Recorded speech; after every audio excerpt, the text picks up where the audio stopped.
السلام علیکم ورحمۃ اللہ وبرکاتہ۔ بسم اللہ الرحمن الرحیم۔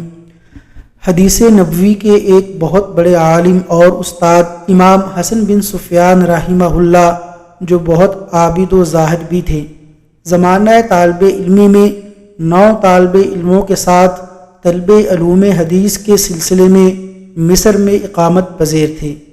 یہ سب لوگ وہاں ایک شیخ الحدیث کی ہاں پڑھنے جایا کرتے تھے۔ شیخ صاحب انہیں آہستہ آہستہ علوم حدیث پڑھاتے رہے۔ یہ حضرات روزمرہ کے اخراجات کے لیے جو رقم ہمراہ لائے تھے وہ چند ہی دنوں میں ختم ہو گئی اور نوبت فاقوں تک جا پہنچی۔ رہائش گاہ پر کوئی اضافی چیز بھی نہ تھی جسے بیچ کر ہی کچھ خورد و نوش کا بندوبست ہو جاتا۔ جب 3 روز فاقے کی حالت میں گزر گئے تو سب نے یہ رائے دی کہ اب اس کے سوا کوئی چارہ نہیں کہ باہر نکل کر بھیک مانگی جائے۔ بعض امیر، خوددار اور غیرت مند آدمی کے لیے بھیک مانگنا کوئی آسان کام تو نہیں ہوتا۔ سب اس بے حد مشکل کام سے گریزاں تھے۔ آخر فیصلہ ہوا کہ قرآن دازی کی جائے اور طے کیا جائے کہ کون باہر جائے اور بھیک مانگ کر لائے۔ قرآن امام حسن بن سفیان رحمہ اللہ کے نام نکلا۔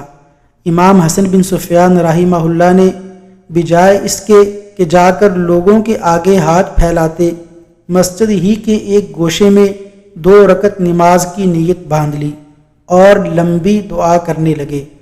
انہوں نے اللہ کے آگے ہاتھ پھیلا دیے، نہایت عجز و انکسار سے اللہ تعالیٰ کو پکارا۔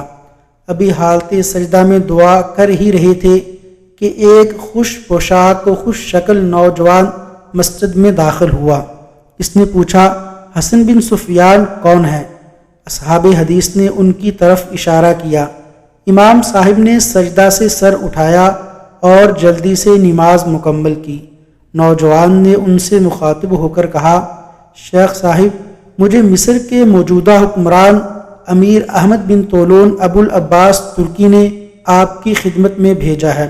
وہ آپ کو سلام کہتے ہیں اور آپ کے حالات سے بے خبر رہنے کی معافی چاہتے ہیں۔ آپ کی ضروریات کا خیال رکھنا ان کے فرائض میں شامل تھا۔ وہ اس کوتاہی کی معذرت چاہتے ہیں۔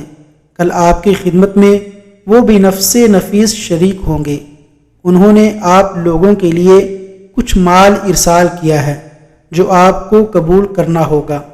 نوجوان نے ہر طالب علم کے سامنے ایک تھیلی رکھ دی جس میں 100 دینار تھے۔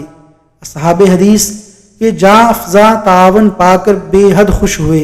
انہوں نے نوجوان سے پوچھا، امیر طولون کو ہمارا خیال کیسے آیا؟ نوجوان نے بتایا کہ امیر آج دوپہر قیلولہ کر رہے تھے کہ انہیں خواب میں ایک نیزہ بردار گھوڑ سوار دکھائی دیا جو ہوا میں تیرتا ہوا امیر کی جانب بڑھ رہا تھا۔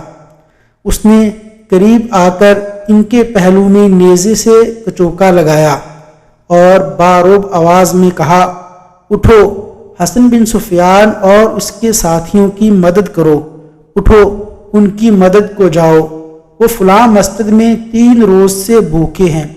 امیر بیدار ہوئے تو انہوں نے فوراً یہ دینار دے کر مجھے آپ کے پاس بھیج دیا۔ بعد ازاں احمد بن طولون بذات خود ان خدام حدیث کی زیارت و ملاقات کے لیے مسجد آئے۔ انہوں نے مسجد کے آس پاس کی زمین خرید کر اسے مسجد کے لیے اور اصحاب حدیث کے لیے وقف کر دیا۔ وصلی اللہ علی نبینا محمد وعلی آلہ واصحابہ اجمعین۔